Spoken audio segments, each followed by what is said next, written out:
Welcome to the Insights to Communicate podcast with Adam Probalski, where communications, research, and strategy come together.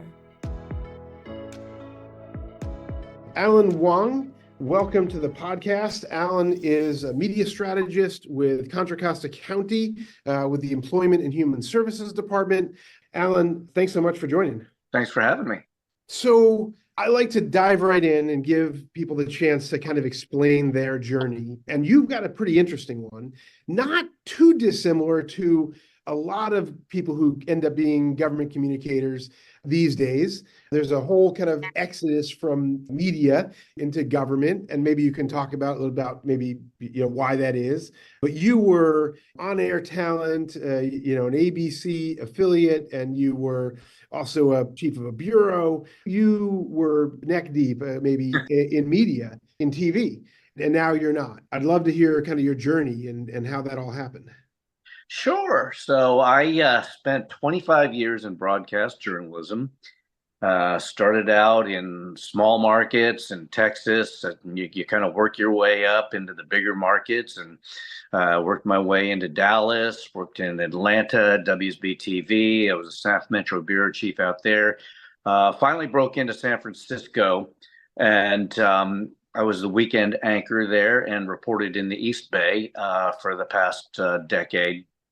And, it was like, as I came up through the ranks, I always would run into these older reporters who would say, back in the golden years, we used to just get on a plane and go to Africa and find a local angle for the story. And, the news director would say, get the credit card and grab a producer and a cameraman, and, off you went. And it really was like that. But I was always on the back end where I just heard about it. And so throughout my career, I saw broadcast journalism and traditional print journalism slowly erode until we started, until social media hit. And that's when the model for broadcast journalism and regular print journalism broke, because no longer was it feasible to buy a $7,000 30-second ad on the number one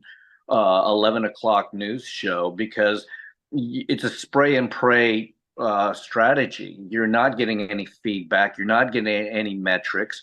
And nowadays, if you have a small business, you can surgically implant your advertisements into everybody's phone and their feed. When you look up a pair of shoes, and all of a sudden, the next minute, you've got all these ads for those shoes or something like it, right?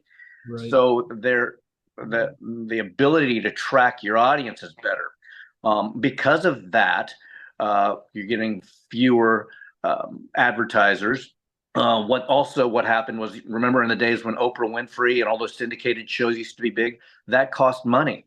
They don't have that money anymore. So what they do is they add more news. Well, they add more news so they can get those local revenues. They no longer have to pay national revenue. And what they do is they add news, but they don't add more people. So you just end up doing more work. Wow. So now I found myself as a reporter doing more spot news because it was lower hanging fruit.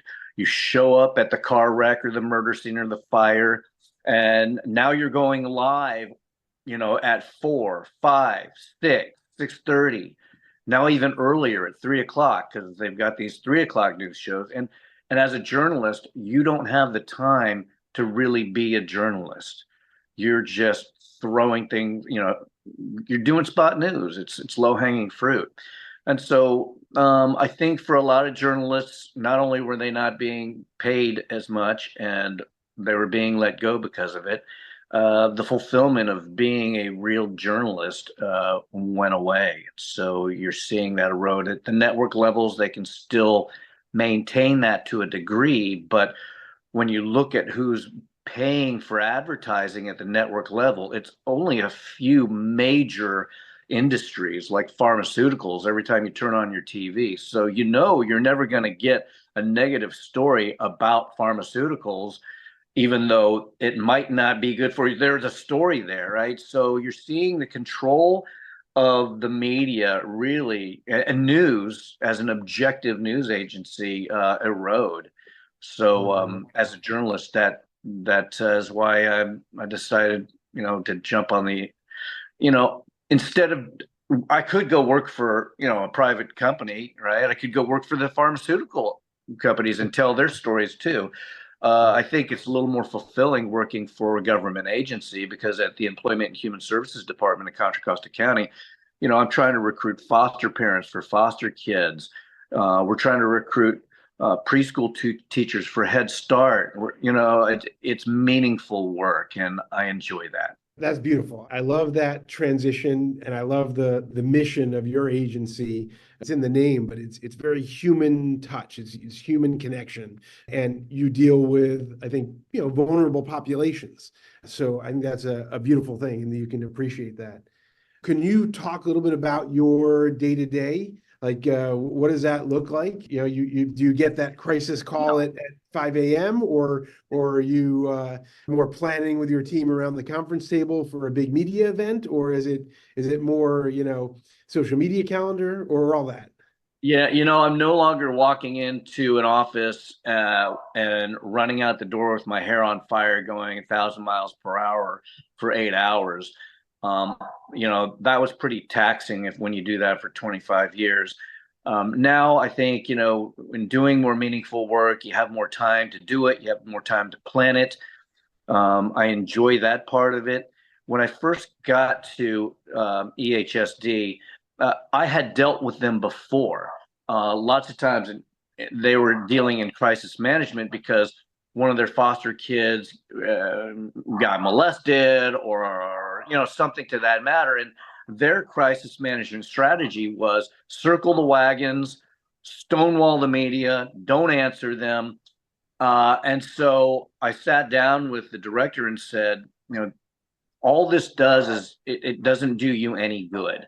What you need to do now that the playing field is even, in that the average person can now produce videos and stories on their laptop with high quality cameras, and they can compete and put out that same product that you saw from major production companies and TV stations. And I said, what you need to do now is start telling your stories, all of the accomplishments that you do, all those victories. When you bring a client who's on welfare and to self-sufficiency, and because there's this overwhelming belief that social welfare clients are gaming the system, and it's just not true. If I had to use social welfare services, I would think twice, because you really have to jump through a lot of hoops, and oftentimes people don't do it because it's just not worth their time and energy. There's so much eligibility and documentation you got to put forth. You got to prove that you're looking for a job all the time. So it's not easy to game the system.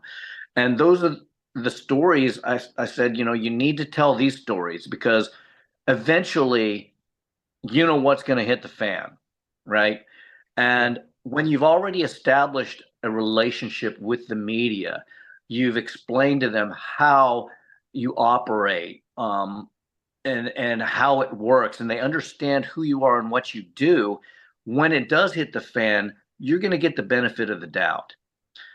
And they're not going to ask ridiculous questions, or questions that somebody who has no idea what Employment and Human Services does are going to ask, which is, who are you and what do you do?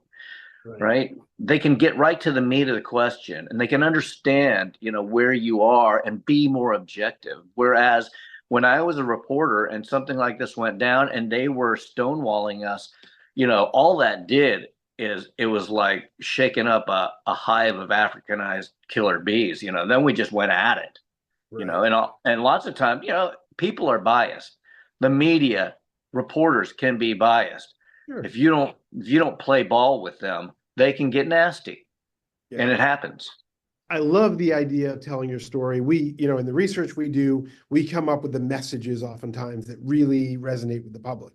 And I tell, government clients all the time, tell your story. And sometimes it's your own media channels, right? Sometimes it's your own YouTube channel, your social, your website, because you're in a media market where you're not really getting a camera from a news channel to show up. And Right. I tell them all the time, talk about that $100,000 grant. It means nothing in the context of your overall budget, but talk about it because people appreciate, wait a second, that's not my tax dollars, that's somebody else's money. That's fantastic. Thanks for doing that. So we love the idea of telling your story and putting those kind of wins out there. And like you say, a client who kind of went from some sort of welfare environment to independence, those are stories that are priceless. And even if only a couple hundred people see that in your community, it has a magnifying effect because people talk about that, because that's the kind of thing you sit around and talk about. Like, I heard this great story. So I love that. I love that a lot. Along the way, I know I certainly have, a lot of people have a mentor, have someone who was instrumental in their success, somewhere in your career. Is there someone you absolutely have to give a shout out to that you can point to? Yeah, I really would love to. And that is a professor of mine from the University of Texas. He's 93 years old and we still stay in touch.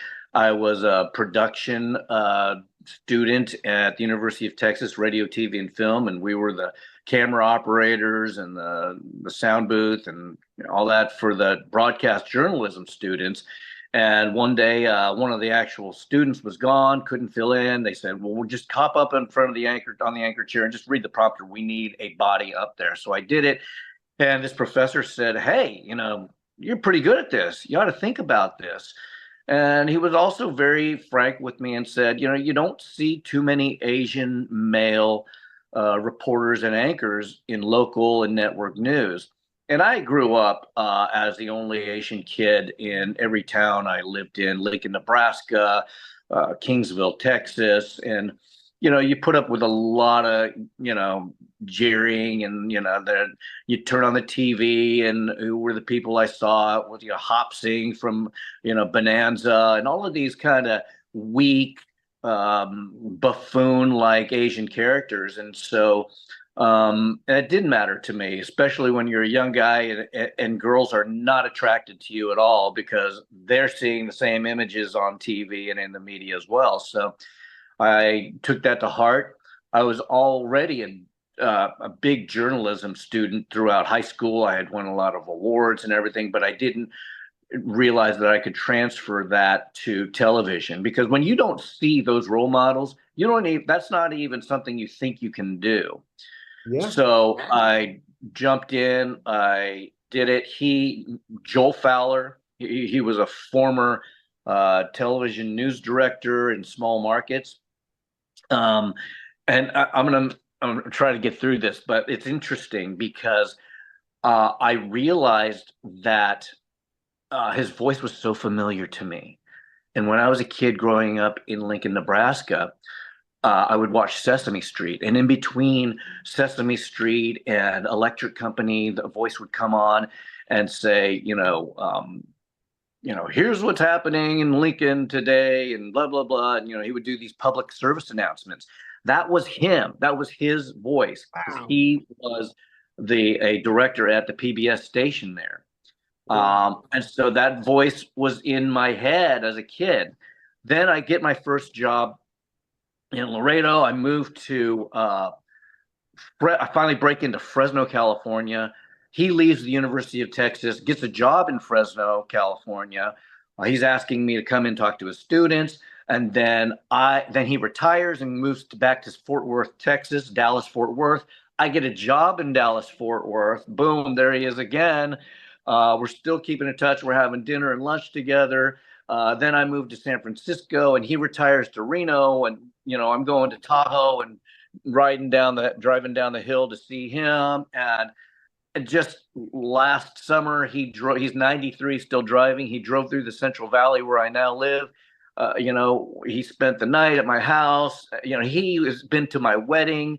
He has followed me. He's like this angel through my career, just coaching me along through my transition out of journalism. And sometimes it just, and it's not even that. I mean, The truth is that technology has passed him up. He was on the cutting edge back in the day. Yeah. But it's not that. Sometimes you just need that voice who could say, "Hey, Alan, you can do this." And so that's why I'm always encouraging anybody who walks in my office, they just need somebody to tell them they can do that. It really means a lot. So Joel Fowler, I love that man. That is a beautiful story. I'm much more in depth than I normally get. So I love that. It's great to give recognition to the people that kind of helped us along the way. And I imagine maybe you don't think of it like this, but the fact that you didn't have a role model that told you I could be that, I have to imagine that you were that role model for hundreds, maybe thousands of kids that said, wait a second, I get to do that because Alan Wang is up there on the TV. So maybe kind of a cool full circle there. Yeah, you never know, when I was anchoring the news and doing my thing, you never know who's watching and what kind of feedback you're going to get. But, I would MC a lot of events out there. And every once in a while, when I'm out there reporting, some young Asian guy would come up and say, "Hey, I just want to thank you for, being, I saw you. You're like a normal Asian guy on TV." And it's you get a sense of relief, when you're that kid out there and you're the only Asian kid and you're getting made fun of, and stuff. So I've had guys come up to me and I've always thought, if I can just knock a little chip out of that block of ignorance, collectively, it can make a difference when everybody else is doing that. And it has. I see a difference. When you turn on the TV, you're seeing more positive images of Asian men. Simu Liu is an actor out there. He guest hosted Jimmy Kimmel the other night, and he was incredible. It's, and it's Asian Americans. Lots of times they don't know what to do with an Asian American. They think we have to have an accent. They need to put us in a box. I should be covering a certain thing, but the attitudes are changing. And when I first started out, a lot of my news directors, their dads were World War II vets, and so I had the face of the enemy of this country for the last three major conflicts. Right. And to choose, a guy that looks like this to be the face of your TV station is not an easy decision.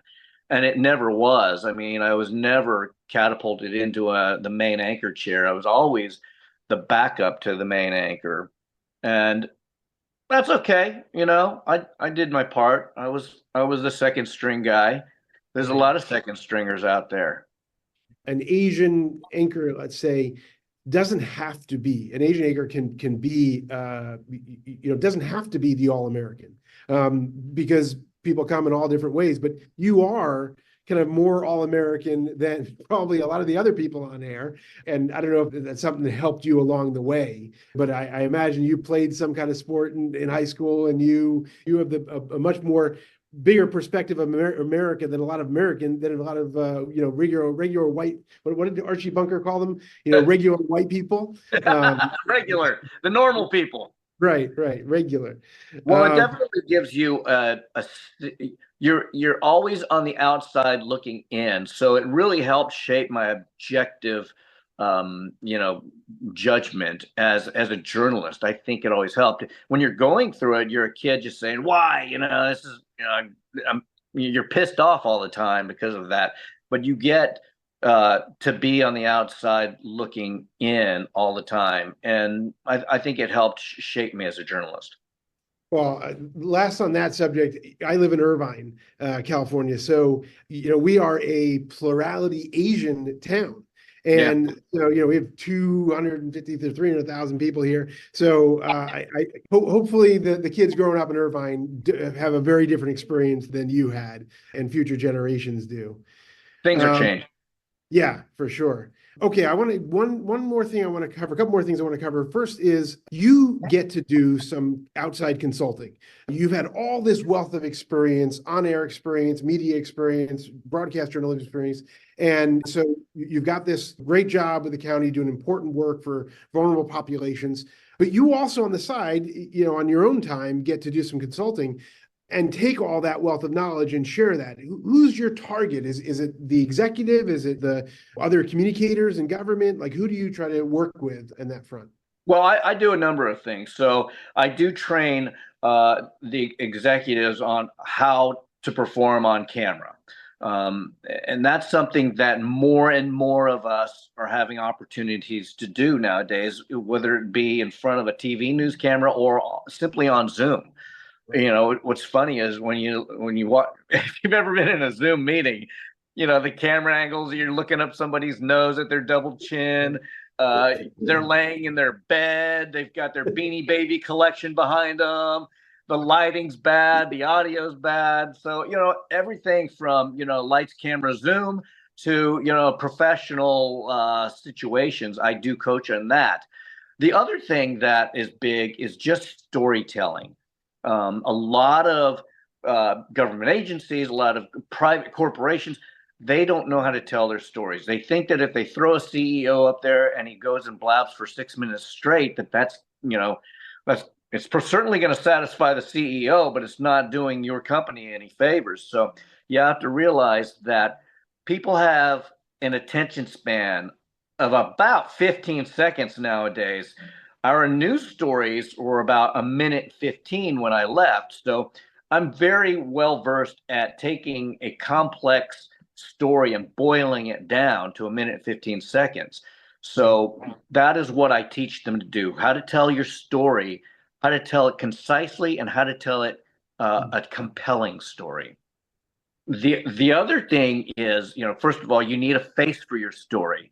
When I was a reporter, I would open up my phone. I would get emails from PR agencies, you know, 10, 15 a day. And I'm just delete, delete, delete, delete. They would think that their product was so wonderful that I, as a news reporter, would want to cover their product as a news story, you know, and you know, that's an advertisement. You go pay for that if you want that covered. So you have to understand, if you want coverage, you got to give that journalist or whoever it is you're soliciting, you got to give them a good story. Right. And then how do you deliver it, or how do you attract them? Especially with the news media nowadays, they, like I had mentioned, they have less time to cover a story. So one of the biggest hurdles is finding that subject person that's willing to get on camera, finding the expert who has all the information and data. That is, you spend most of your day tracking those people down and then getting that story and fighting the clock to get it up there. Right. But when you can send out a press release, not just any old press release, but one that has a link on it that shows who you have that's going to be on camera. I usually go and I do a quick, like an iPhone interview with some of these people that are available to talk to them. And then I put it up on YouTube.